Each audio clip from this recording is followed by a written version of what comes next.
78+ year हो चुके हैं देश को आजाद हुए। कास्ट डिस्क्रिमिनेशन अब कहां है? अगर कहीं है तो वो ठेठ गांव में है, जहां पे आपको बेसिक सुविधाएं भी आसानी से उपलब्ध नहीं होती है। वहां पे जरूर थोड़ा बहुत कास्ट डिस्क्रिमिनेशन को कहा जा सकता है, अदरवाइज कास्ट डिस्क्रिमिनेशन कहीं नहीं है। और वो भी कास्ट डिस्क्रिमिनेशन के दायरे में नहीं आएगा। अगर आप डिटेल में जाएंगे तो वो मामला सिर्फ अमीरी और गरीबी का आएगा। कोई भी किसी चाय की दुकान पे, रेस्टोरेंट में, भोजनालय में या कहीं पे भी खाता पीता है, ये नहीं पूछता बनाने वाले से कि तुम्हारी जात क्या है। लेकिन तब भी कास्ट डिस्क्रिमिनेशन ये सिर्फ नेताओं को दिखता है। मैं तो कहूंगा इस पे बात होनी चाहिए कि कॉलेजेस में कोई भी राजनीतिक पार्टी किसी भी तरह से उनका कोई भी इंटरफेरेंस कॉलेज या यूनिवर्सिटी में बिल्कुल भी नहीं होना चाहिए, क्योंकि कॉलेज और यूनिवर्सिटीज जो हैं वो युवाओं के लिए है, शिक्षण के लिए बने हुए हैं, जहां सिर्फ शिक्षा की बात होनी चाहिए, सिर्फ शिक्षा पे ही ध्यान देना चाहिए, ना कि वहां पे भी राजनीतिक दल तैयार हैं और कास्ट डिस्क्रिमिनेशन और इस तरह की बातें वहां शुरू हो जाती हैं। रोहित वेमुला केस में आज तक कोई भी दोषी नहीं पाया गया। सिर्फ ये एक राजनीतिक मुद्दा था जिसको उठाया गया। रोहित ने जो सुसाइड की अपने पर्सनल कारणों से की, उनका सुसाइड नोट भी मिला, उसमें कहीं से भी ये साबित नहीं हो पाया कि जो सुसाइड हुई है वो इन लोगों के चलते हुई है।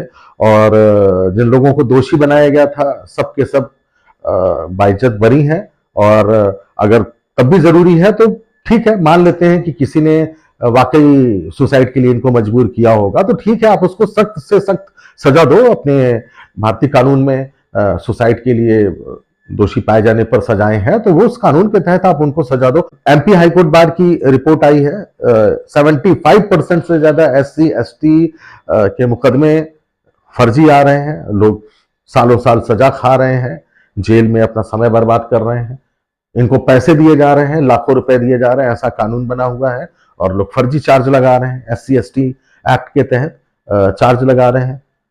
तो इसी तरह से ये रोहित वेमुला एक्ट लेके आएंगे तो लाखों लोग यहाँ पे भी जेल में ही घूमते दिखाई देंगे और पढ़ाई लिखाई नहीं कर पाएंगे।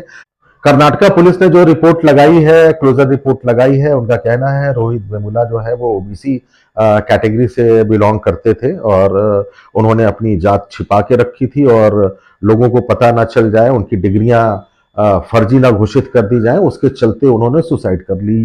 कर्नाटका पुलिस ने जो क्लोजर रिपोर्ट लगाई है, जांच के बाद उससे साफ ये पता चलता है कि रोहित वेमुला जो थे वो SC कैटेगरी से बिलोंग ही नहीं करते थे। रोहित वेमुला OBC कैटेगरी से बिलोंग करते थे। तो अभी तक तो ये हो रहा था कि दलित के साथ पक्षपात हो रहा है, कास्ट डिस्क्रिमिनेशन हो रहा है।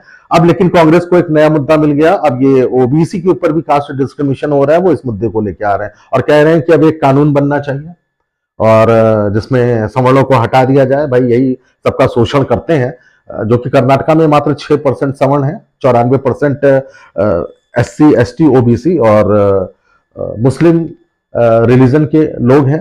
94% उधर है, 6% जनरल है, लेकिन 6% जनरल जो है वो इस कदर शोषण कर रहा है, इस कदर शोषण कर रहा है कि रोहित वेमुला एक्ट लाना पड़ रहा है उनको, और जो कि आज तक कोई भी दोषी नहीं पाया गया। रोहित वेमुला खुद ABVP राजनीतिक पार्टी से जुड़े हुए थे और साथ में राजनीति किया करते थे। उन्हीं राजनीतिक पार्टी वालों ने ही इस मुद्दे को बहुत ही ज्यादा उठाया।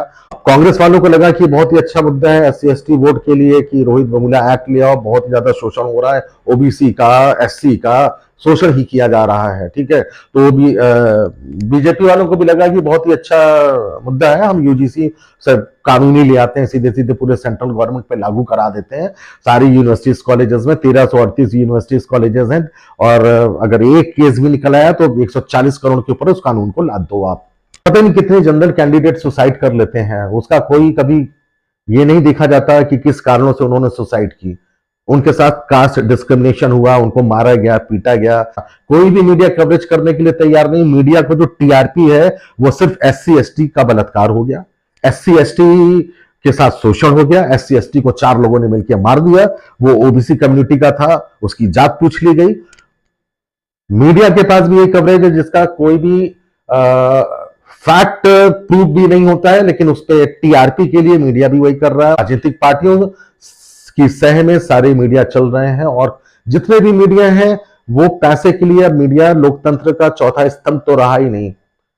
आप, मैं मीडिया वालों से मेरा अनुरोध है कि आप ऐसी खबरें ना लाया करें जो कि समाज को तोड़ने का काम करती है।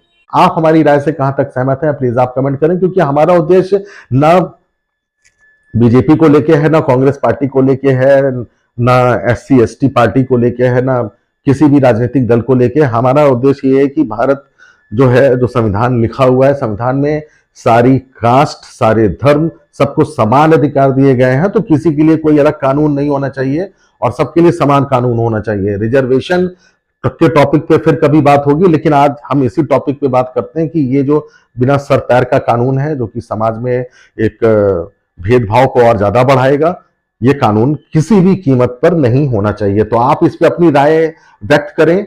आप क्या कहना चाहते हैं, आपको क्या लगता है कि कानून आना चाहिए तो क्यों? क्योंकि आप SC ST कम्युनिटी से बिलोंग करते हैं, आपको लग रहा है कि कोई बहुत बड़ा इसका फायदा मिल जाएगा, या आप जनरल कैटेगरी से बिलोंग करते हैं तो आप भी चाहोगे कि सवर्ण एट्रोसिटी एक्ट आ जाए। जाहिर सी बात है, या UGC में आपको भी अधिकार दिए जाए, क्योंकि भाई जेल तो आप भी जाना नहीं पसंद करोगे। तो प्लीज आप अपनी राय दें कि इस पे क्या होना चाहिए।